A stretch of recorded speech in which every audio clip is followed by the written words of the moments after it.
Hello everyone, and welcome back to another episode of the Raw Gaming Podcast. Your casual cast is here, R.A.W, Broad, and we're here to talk about what's going on in the gaming industry. My name is Wessel, and this topic is going to be very close to the home of developers, the indie flood. Indies are in a renaissance, as you can say. This year we're seeing some of the most creative indies coming out. But the market is also saturated, and there's fierce competition. To explore that, we're joined by someone who's seen the landscape evolve. We have here Malcolm Chang, business developer lead for Southeast Asia and Immutable. Welcome. Hello, everyone, and thank you for having me. I hope my insights will be useful. In Southeast Asia, most developers are actually indie studios because we don't really have like those very established game companies. But I think throughout the conversation, we would see that there's also pros and cons to being an indie studio. In this fast changing kind of like environment, indie studios can adapt very quickly to the changing market trends. And I think that's why they are survivors. So we talk a lot more about how traditional game companies have always done well with good IPs and strong titles. But because they fail to adapt quickly, sometimes you can see that they are not really surviving that well. So yeah, we're very excited to unpack more about indie game studios with everyone here. Malcolm is bringing the heat today. He's warmed up. I love that. So, everyone, it's a pleasure to be here. We have been on a hiatus for 2 weeks, 2.5 weeks. So great. I think this is going to be a great show. I'm excited, Vessel. I'm excited, R.A.W. I'm excited, Malcolm. Malcolm and I come from way back, so it will be good to discuss with him today. R.A.W., how are you doing, man? Fine, man. Missed the last episode, but yeah, here we are back again at it. Played a lot of games as always, What are you playing? Who's headshotting you? No one, man. I'm doing so much kills on Counter-Strike right now. But yeah, as always. You are playing Citadels. I am, and we had a playtest yesterday. I need to post the recording. It was crazy. I was with Adrian, the creator of the game, and we were both killing everyone. That's it, gaming, guys, Okay. gaming. Okay. Let's not hijack the No, conversation. Vessel, we guide us, please. You have the baton. So, to start off, we touched it a little bit during the intro here. There is a lot of competition right now in the indie space. It's more than ever. We're seeing about 10 to 18k indie games being released per year. Tens of thousands new games coming out. It feels like, great projects can disappear very quickly. How do we even begin to stand out in this kind of noise? This would be interesting to hear from you, Malcolm. How do publishers or business developers filter through this noise? Yeah, it can be quite tough because there are just so many tech games, as you mentioned. But when you talk about indie games coming on in a renaissance, the statistics show that's true. 48% of all revenue on Steam comes from indie games. So we do see that people love playing indie games. But also, I think we need to clarify what an indie studio is. Because even a popular game like Black Myth Wukong is actually considered an indie game just because they are from an independent publisher. They are independent and their studio is, although making a great, fantastic, crazy game, everybody would think, oh, this is like a triple A studio or whatever. But technically, they are classified under there. So we must also remember how we classify indie studios. And I think standing out comes from a various activities. I think a lot of it comes with kind of like following trends. For example, Telegram games for a period of time were very popular, mini apps, just because I think consumer habits is like, you don't want to download something new or you just want to play something casual. And that's where mini apps actually come and become very entertaining. And because they also have something like, in like token rewards or some sort of like play to airdrop mechanic, especially in the early days, people felt like, wow, this is really cool. And thought that would be a very great way to kind of like, stay competitive and also like earn something from the game. So yeah, I think that when it comes to like trends, it's very important to try to understand the market. Maybe one interesting insight is also most of the people who are actually spending money in games are older millennials or millennials like myself, maybe us. And as we grow older, the kind of games that we feel attracted to also changes. Like for example, I used to like to play Counter-Strike 2. I was huge, like play Battlefield, basically all the FPS games. I love it. And that's why I love Adrian's game as well. Big shout out to him. But as I grow older, my reflexes obviously become worse. So I'm not so good at FPS games anymore. And because of that, I tend to go towards a more strategy games. And I think that's the kind of trend that we're shifting. A lot of strategy games right now are coming out, and they are the ones earning the most revenue currently. So I think that's actually like the secret is make a good game and also understand the demographic and your customer base and create something that they want to play. I love that take. I need to add something because you really touched my soft spot in the indies.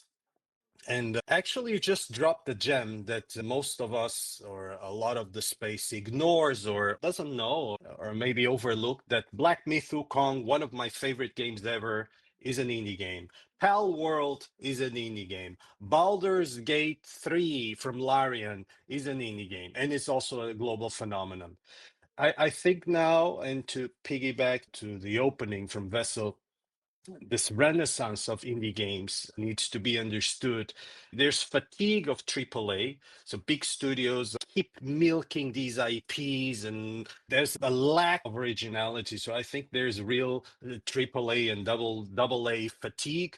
Players are a bit tired of live service slides. They want new gameplay, new experiences. There's more distribution. Distribution is better than ever. You have Steam, you have Epic, you have itch.io, you have on the Web3 side, you have Hyperplay, you have Immutable, you have so many options out there, whether you are more into Web2 or Web3, but there's distribution channels, more distribution channels than ever before. Nowadays, it's even easy for an indie dev to also launch a game on consoles. I'm not even talking about mobile because mobile takes more than 86% of the global gaming market. So there's definitely a fatigue of certain games. There's a demand for new experiences. There's more distribution channels than ever. So I think it's a great opportunity for these to thrive and to bring new. I think we can even call it innovation. I've been seeing indie games now that introduce, I think that we can call indies now the new punk rock. They are punk rock and they can sell out stadiums again. That's the way I see this. I completely agree, and I knew you were going to jump on this one when Malcolm talked about Wukong, Black Myth Wukong. We talked a lot about that game, man, and I know how much you love it. And I will also add something. It's just that what this made me think of, you also named Baldur Gate 3, that is the game of the year 2023. Wait, I'm not sure about that one. Maybe 2022, but it's the game of the year, and it's an indie studio. As you said, they have some liberties that the big studio cannot take. Every year we have the same Call of Duty. Now it's every 2 years we have the same Battlefield. Wait, hopefully this one doesn't look that bad. There is a lot of feedback on it, but every year we have the same FIFA. Now it's FC. We are getting tired of this. People coming with new ideas, with innovation, like that made Clair Obscur Expedition 33. I have to talk about it. I'm French. I have to talk about it. There is so much good ideas that are brought to the public by indie developers that we need to address that subject, and we need to make sure that these guys have the audience they deserve, because I'm sure we have crazy games that never had the lights to shine or stuff like that. And my personal favorite, you brought your personal favorite, I will bring mine. It's Outer Wilds from Annapurna. Man, this game, to me, this is peak gaming. It should be, you should be forced to play that game in school. Wow. It brought you so, nah, I'm not even joking. It brings so much to a person, to a human being. It can bring you so much feeling into just, it's just a game. Oh, I'm, But I'm sold, man. I'm sold. I got to go and download this game right now. I have a Steam Deck next to me. So after this call, I will definitely download it. please never look at any video and just play the game. Okay. Take as much time as you need. It's a masterpiece from the start to the end. It's crazy, crazy, crazy.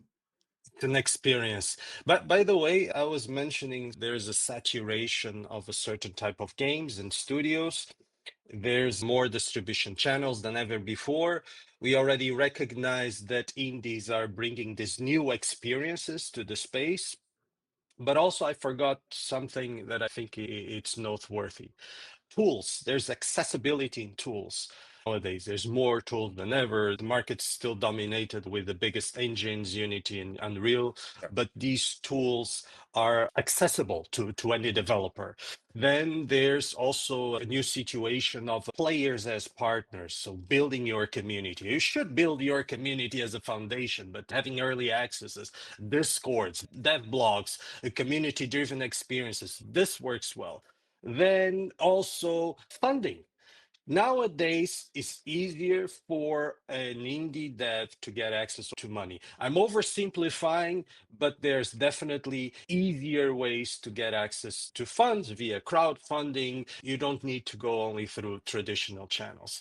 And last but not least, I would like to reemphasize there's also mobile. The purists don't see mobile gaming as gaming, but is gaming and takes the largest portion of the market, even though there's also some fatigue, saturation, but there's an opportunity there. It's very simple to launch a mobile game and to start monetizing that game via ads or via this or via that. So all these things kind of create the perfect storm, the perfect ecosystem for small developers to thrive. That's my take on it. And In silence. silence, that was it. We all have to think about this for a while, Rod. It was very wise. We're seeing a lot of creative and brilliant games coming out this year, previous years. We're talking Clair Obscur, Silksong, Outer Worlds. Malcolm, you're the guy observing the space. What have you seen change in these last years?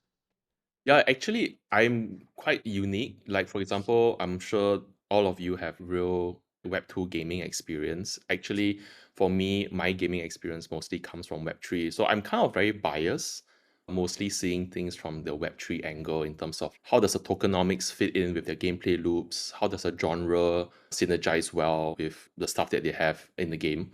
How do they use a Web3 technology to make things exciting? So that's always been kind of my mindset. But I also feel like the core gameplay has to be strong. So you cannot skip that part. That part is mandatory. Many Web3 developers, they think of the tokenomics first and then they build a game around it. Whereas I think the proper way to do it is still think of the game, build a strong game with the tokens in mind together, and then you build it up from scratch, right? Because if you just have a base game and you just put some Web3 stuff on it, people can know it's not very fun or not very interesting. For me, I would say my observations for gaming is that it's just that it's very difficult for studios to achieve their dreams because the funding is quite bad these days. And I think that's kind of like why most games fail. Not only funding, but also the fact that they don't grow their communities well enough. I think for a good game to succeed these days, you need really, really passionate players, people to be advocates of your game, to be ambassadors, to be people that really stick with you through thick and thin. And the only way you can do that is by building a community of people that really care about your game. But I would say because games are so focused on building the game, which is not, there's nothing wrong with that, the community somehow always comes last. And I think that's a huge, huge mistake. Because if you don't have a strong community from day one, your game is gonna not look very good, and it's gonna be very hard for you to recover from that state. So I think that it's a tough environment right now. Not gonna lie to any developer who is thinking of coming into Web3. It's not all roses here, and I'm sure we'll talk about some statistics about that later. But it's not also all gloom. We do see a lot of successful cases of games that can earn good revenue. There's a model called risk to earn. Although these games are slightly more towards the, you know, more of the gambling side of things, which is a bit frowned upon, like iGaming. It is still part of this ecosystem of gaming, and it's also quite controversial. So maybe I can also ask a question back to you, Wessel, like, what do you think of iGaming? Do you think it's something that should exist in this space, or should we promote, or it's just another part of gaming? Do I personally prefer gambling in games? No. I rather not touch such things. I'm a bit too careful, too conservative for that kind of games. How do you see the iGaming or the risk to earn developing? For me, I see it as a trend. Like we look at chains like Abstract, they have actually been promoting, like having successfully kind of like having these games do pretty well. So yeah, I do feel like because it fits the Web3 mindset or the demographic of players, they like it. You think about what is a Web3 user? A Web3 user is someone who usually likes to trade, who kind of like sees a lot of volatility, who stays awake up to 3 a.m. and has nothing better else to do, right? So they have this mindset that is very suitable for the risk component. So I do feel that a very strong fit. So yeah, I think because there's a instant revenue generation from both like things like mini apps as well as like iGaming, I feel like these two categories are the ones that are doing slightly better just because they can survive. Right now, it's not about who makes the best game. Like it's about survival, right? This is not like who can make the prettiest game because we saw a lot of that in 2021. Tons of studios got funded like crazy. They were saying, "Oh, I'm going to make the next AAA Web3 game." In the end, I think maybe none of them launched. All of them kind of like died halfway just because the funding is so brutal and the development work is so tough. But the ones that did survive are the ones that passively or actively earning revenue, constantly launching new innovations, new things. I think to be agile is so important because players in Web3 cannot wait 3 years for a game to be built. And we know, and that's kind of like proven. I think I saw the stat going around this last few days. It was something about 95% of Web3 gaming projects failed. I'm curious how someone like you navigates this. Before I go on, I actually R.A.W is actually a very good person to answer this as well because you play so many games, right? I'm sure you've seen many go up and many go down. Which was Yeah. kind of like one that you really liked that didn't do well? And I'll share mine as well. In the Web3 space only? Yeah, in the Web3 space. Because I have also a lot of examples of failed games in the Web2 space, and I played a lot of games that disappeared like the second day. But in the Web3 space, I played a game called Wakuma. It was like a League of Legends style where you had to go through a map where you had to kill people on the map, earn coins during you kill the people, and when you reach the final boss, if you kill him, you can get all the coins you had to buy other stuff. And I had a lot of fun on that game, man, and it closed like I don't know. I was so surprised. It was a working game. I had a lot of fun. I'm a super harsh gamer. I'm a super hardcore gamer. I need a real game to have fun on it. It's so weird to me that sometimes the funding is the problem because the idea is good, the community is here, the gameplay is here, the game loop is cool. I would say Kwakuma. Very frustrating indeed. And that begs the question, right? Why 93% of games are failing when they have the funding, they have the community, they have all these like stuff that they should be able to succeed. Like for me, one game that I was really looking forward to playing was Nyan Heroes. It was a very cool looking game, something like Overwatch kind of style. What do with cats? I love cats. All right, I'm a cat owner myself, so like I'm like Right. the best thing is to see cats like fighting in a mecha suit. Like who doesn't want to play that, right? I want to play that. But I would say that from my observation, why most games fail or why these statistics exist is just because I think many studios were not prepared to how brutal or how devastating the Web3 market could be. I think many of them thought that, oh, we're going to raise funds and then we have more than enough runway to develop a game. And usually they do, but then they have not factored in things like, oh, exchange listing. Sometimes they do market making, right? They have to do like promotions. They have to do a lot of Web3 stuff that many studios are not used to doing. So they don't factor that in. And I think also because they usually have a very positive mindset in terms of, okay, we're going to launch the token, we're going to launch the NFT collection, everything's going to be okay. But without having the core product out and making players wait so long, I think people, as Rod mentioned, grew fatigued also. Because I think in the past, people were happy to invest in games even though you only had a trailer. But these days, the expectations are much higher, both from the player and from the VC side. I think Rod can speak more about this because on the investment side, the bar has increased tremendously. I'm not sure if you agree. Yeah, actually, I was waiting for that anchor for me to chime in. I'm very critic on as the constructive criticism of the space. So let me address the first part and bundle it, Web 2, Web 3, because actually it's the first episode, correct me if I'm wrong, Vessel, that we are addressing Web 3 specifically. But bundling indie developers. I believe that most indie games don't fail because they are bad. Even some might be bad, but they fail because they underestimate how brutal, and I'm using the word that Malcolm used, how brutal the market is. They fail because they run out of fuel. They funding dries up. Because even though there's more channels, it's simpler in theory to get access to fund, but having your game funded is a different story. So there's more channels, more opportunities, but actually get access to those funds is trickier. Then teams burn out, bad planning. There's also somewhere between building the dream and paying the bills. A lot of teams underestimate this, and it's normal. The game devs are creators, they are the Da Vinci's. They are not all of them are versed in on the business side. And then, as you know, specifically, but also in Web 2, but specifically in Web 3, hype fades faster than the runway. This space is all about narratives. This week is one narrative, next week is another one, blah, blah, blah, blah, blah, blah. We were talking about iGaming. Now it's a narrative. Prediction markets, it's a narrative right now.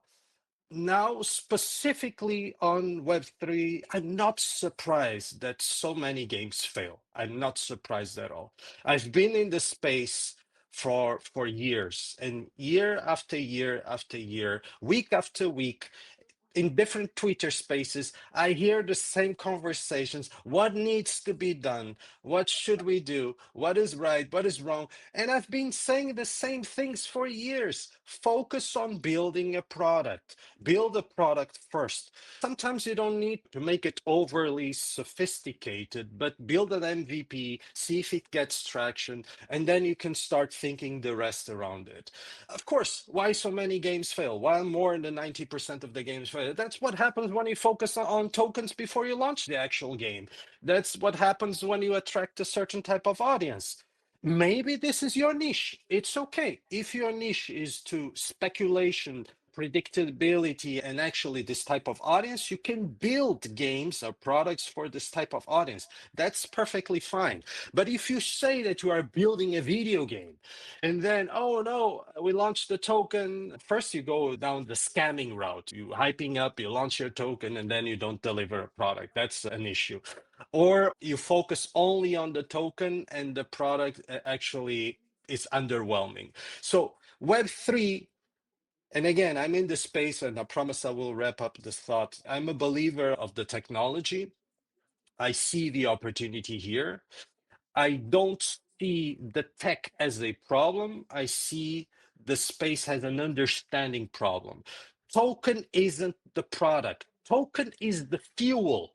Gaming is your product. Gaming or the video game or the game that you're building should be the engine. So build your game, build your IP, build an experience, have a community-centric approach, and leave the speculation for other genres or other things that may not be relevant for you. So I'm still optimistic. I think there's long-term potential. I think the market needs to purge itself from bad actors.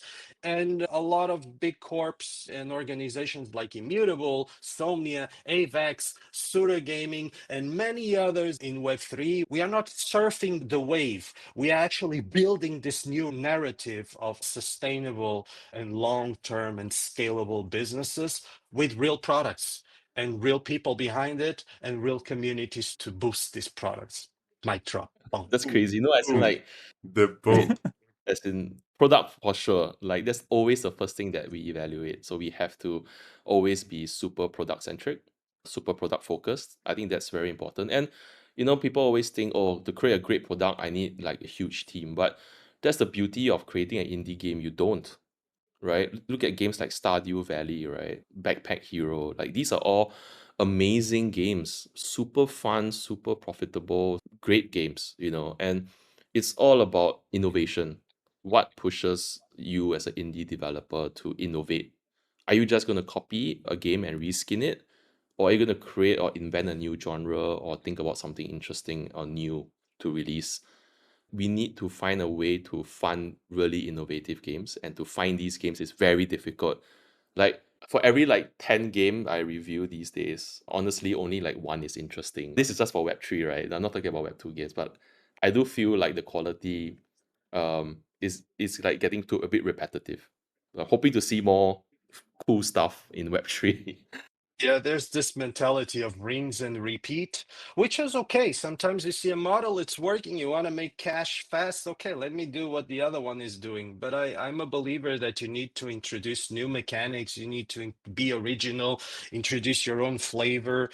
And as for indies, there's so much opportunity out there. For example, I may or may not be working on a new indie game with a new team, and we just built our MVP in less than half a year with very humble funds. And we are about to go to market in a few weeks. And I'm really proud of it because we identified an opportunity and we went all in with that opportunity. On the other side, I also collaborate with Web3 games, and I have the same approach. Identify an opportunity, a space that is not overpopulated, and build your own thing. Build your own flair. Focus on something that people actually want to enjoy and play it. But again, then there's the whole speculative side when you have NFTs or token and whatnot. But I'm a believer of real utility, sustainability. If you focus on that, everything else will follow. Vessel, Yeah. what do you think? We're talking a lot about the importance of your game development cycle, if it's not Web 2 or Web 3.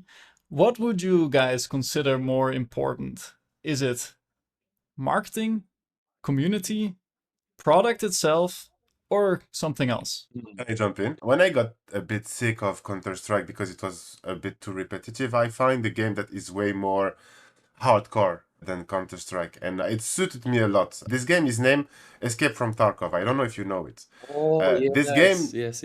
it has a special place in my heart because it answered, like Malcolm, you said just before that you were losing your reflexes. I am also on the growing side, so my reflexes are getting a bit It could old, be let's say. better.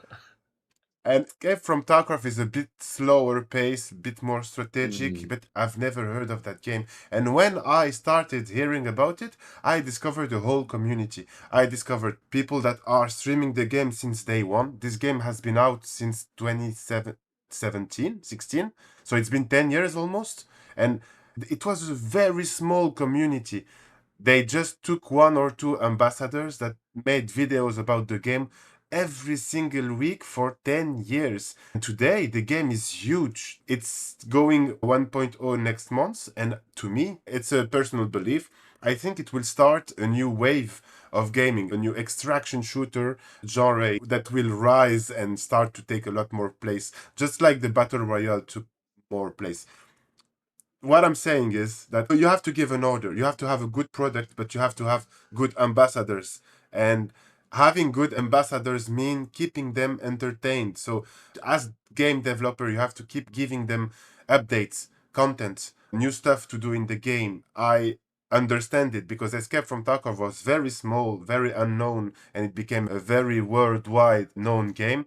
You can also take Fortnite as an example. It's the same repetitive shit every ducking game. Okay, so it's always the same thing, always the same thing. What's different is that you have new weapon, you have new events, you have a concert here, you have an exposition. This is so genius. They just bring in so many real life assets into a game that is played by so many people, and you just go to the game to see the new stuff. To me, it's really about product, community, and the game dev keep giving food to that community, keep giving content, keep loving their game, taking care of it. To me, this is the main thing that needs to be done. It is common ground to every success I've seen and every success I've played. Common ground. Fantastic take. From Vessel's question, I think all of them are really important, and it's hard to put them in order of importance. They are all important, but all starts with the product. You can buy ads, you can build hype, you can have a Discord army, but at the end of the day, if your game is not good, nothing will stick. It doesn't matter what kind of Christmas paper you put around it, it will not work. Product creates believers. Community will amplify it. I always see community as the backbone of any successful games. I repeated this over and over again. It's important. You know, you have marketing to tell the story, and you will need money to, of course, money is a tool. So money will help you promote and will decide how long you can survive before the product proves itself. But build the product first. The product will dictate if it's successful or not. If the game is not good, it won't work. It's pure, as simple as it. And then you have the community to amplify. If you have a great game and if you build a community around it, you will have your ambassador spearheading and representing your game better than anyone. Yeah, for sure. I was about to say as well, like it's so difficult to rank because like all the points you mentioned is so important for the game development. So you made it very difficult, but it was a great question. And I do feel like what I would say in addition to those things that you mentioned, I think it's really about how we innovate because games cannot stay the way it is right now, especially in Web3, because the models that a lot of games are being built on are not working. We need to find new ways to move forward. What those ways are, I wish I had the answer. But what I can see is that the new way revolves some sort of risk. That's not to say that it's gambling. It's to do with like prediction, things like prediction markets, things like those variables, I would say, make the game feel very exciting. My advice is this: do not aim to capture a very wide audience. You will never get it. Okay, because we just don't have that kind of distribution in Web3. It's a pipe dream. They will say, oh, I'm going to get 1 million users. Like, no, I'm sorry. You won't have 1 million users in Web3 gaming right now. What we do have is a small group of people that are really passionate and very dedicated to the stuff that they love, right? For example, Web3 MMORPG players spend 10 times more than Web2. If you just have that small focus on that small user base, you still can succeed very well. I'll give you an example. There's a game called On-Chain Heroes. And if you want to play On-Chain Heroes, you need to buy NFT. But it's only 10,000 NFTs. So technically, even if you only had, if everybody only bought one NFT, you only could have 10,000 players, right? But the game still did very well because people were trying to play the game. They were like fighting to buy the NFT. The NFT prices went up during that period of time. And people were very excited about how rare and how difficult it is to get the NFT. So even with supposedly limiting their user base, they actually made a lot of hype and a lot of profits. So sometimes going smaller can also mean going bigger. It doesn't make sense, but it does. Try to find creative ways to start small. Don't always have to go bang the door and smash the wall. You can always start from very grassroots levels.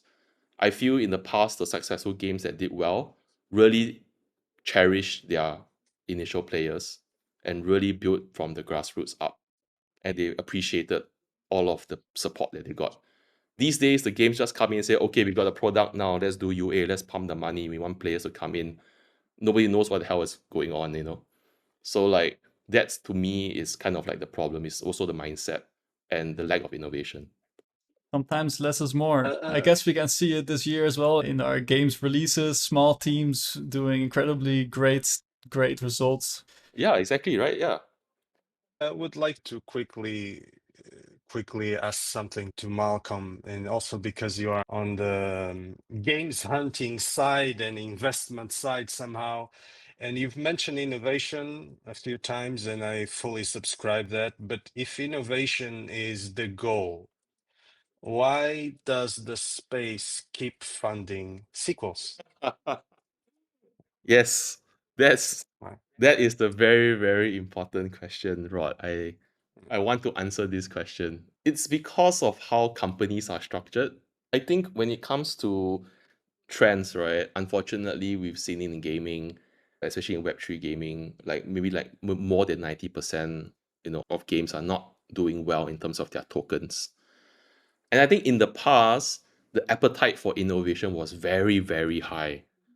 And that's why a lot of even the very weird games got funded, like super weird games, right? And because all the bets did not pay off, now we reach a stage where it's super, super dry. So we kind of like went from super high risk, innovative, like willing to take risk on game studios. Now it's more of like, oh, how can we just make sure that the game studio is profitable from day one, which is quite unrealistic, in many ways. I think that only very brave investors will invest in innovative stuff.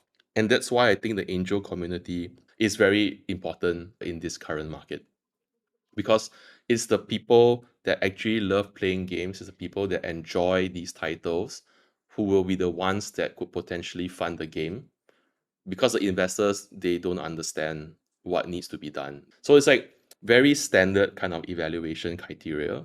With that, like very rare that very innovative studios will get funded. It's a very good question and it's very difficult to answer. I wish I had a better reply or solution, but I don't. I think the only way to move forward is really we just need one of these games to prove that this model or something works well. I think that will be something that triggers investors to have more confidence in wanting to take bets in the future of gaming. I think you gave a really good answer because the space is so new, it's so green. We are all learning, even though this seems that we are learning for ages. It feels that we are not learning. We are still learning, but we are not Yeah. learning because I've been saying we are learning for 5 years Yeah. or 6 years. We're still getting rubbed. We are slow learners. But I have a take on it, but I would like to hear you first in terms of building trust with investors, with community, and so on. How do you see the role of the founders or management of the company? What is the importance of them being public people and showing face and spearheading their brand? I think it's important to some degree. I have my take, but I would like to hear from you. You being on the other side, on the corporate side, and dealing with all these studios, how important is for you to see that the founder is actually there in the trenches, part of the community, and spearheading the comms about his game or his product? Oh, I think that's super important. I feel like founders who do that tend to become like cult figures, and people rally around these figures, and they really appreciate their input, their insights. Um, One of the nicest and coolest CEOs I've spoken to must be Niter from Raven Quest. We had him on one of our sessions on the Spaces a few months ago. And he was super like no nonsense, but very dedicated to his players. He wanted to always do right by the people who supported him. They came from very traditional Web2 gaming backgrounds. They made a huge successful game, and then they brought all the success and also fixed all the failures and brought a great product into Web3. And I think he also made a lot of people very excited because he was replying to people. People were saying, "Hey, when server's going to be up?" And he's like, "Oh, 9 p.m." He's replying to people. He's telling them like, showing them that he's there. He's like constantly updating them about the latest updates. I felt super, super reassured and confident when I saw that happening. I love that because it showed that he was very dedicated to his job. But not only that, he was also very passionate. And I think passion is something that only gamers can understand. Like you talk to corporate people about passion, what is passion? They're like, they don't get it. But when you are a gamer and you play games, you're part of a guild, you're part of a community, you know what it feels like to win as a team, and you feel excited when your latest games releases. That is a special breed of people. Uh, and I think that when the players and gamers can connect to a founder that is like-minded, I think it makes a lot of difference. Bro, I love that take, man. I wasn't expecting something different. I know you a little bit. I was expecting that take, and I fully subscribe. I'm constantly advocating for the importance of the management of the company or a founder to be close to the community, to not hide behind the screen. People don't follow brands, they follow faces. If you are building a game, if you are into Web3, if you are behind the studio, a platform, or whatnot, you are not just the founder, you are the frontman of your product. And people want to hear a story. People want to hear your conviction. People want to hear your chaos. If you fuck up, just say, look, oh, we messed up. We messed things up. And transparency is important. This isn't a feature anymore. It's part of your brand. Uh, Robbie from Immutable is a great example. Paul from Somnia is a great example. Mariano from Sura is a great example. Adrian from Black Eye Studio is another great example. Stinjin from My Angry Yakuza Girlfriend is a great example. And there's a few, some more charismatic than others, some more controversial than others, but they all have something in common. They rally people, not just press releases, they rally people around them. And it's really nice to see them in the trenches, to see them building their trust and earning their trust and telling their stories and having people rallying around them. It's great. I think this is the approach. And if we have any founders, any management, whoever is behind the studio or an upcoming developer, build together with your communities, be in the trenches with them, build with them, make them be part of your story. That's the way you're going to thrive, and that's the way you will harness your troops and your ambassadors and have free marketing. Yes, I'm voting Rod for president. This is very motivating. You don't want to have me for president. I'll probably be a bit dictator. Oops. Awesome, guys. This has been an extremely interesting conversation, Malcolm. It has been incredibly nice that you're here with us and that you have been talking with us about Web3 side of things. I've really enjoyed this conversation.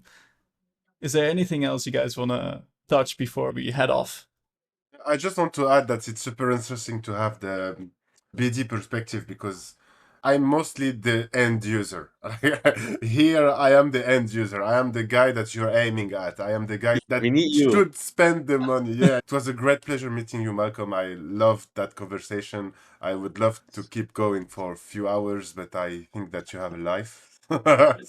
Actually, I don't have a life, but definitely need to catch up more often. I also love that we all have different perspectives in this call, ranging from like community, from investments, BD, and product and stuff like that. So I think it's also a nice blend. Really, really enjoyed the kind of good mix that we have today. The energy today was great, wonderful. Thanks so much for having me. And yeah, anytime you guys want to talk about games, please call me. That's all I do in my life. It's all I want to do. So if I'm not playing games, I'm talking about games. And then if I'm not, I'm sleeping. So just hit me up anytime. Awesome. Well, on that note, I'm not always playing games. I actually make the lame jokes. And the lame joke of this week is a classic. A Portuguese, a Dutch, a French, and a Singaporean walk into a bar.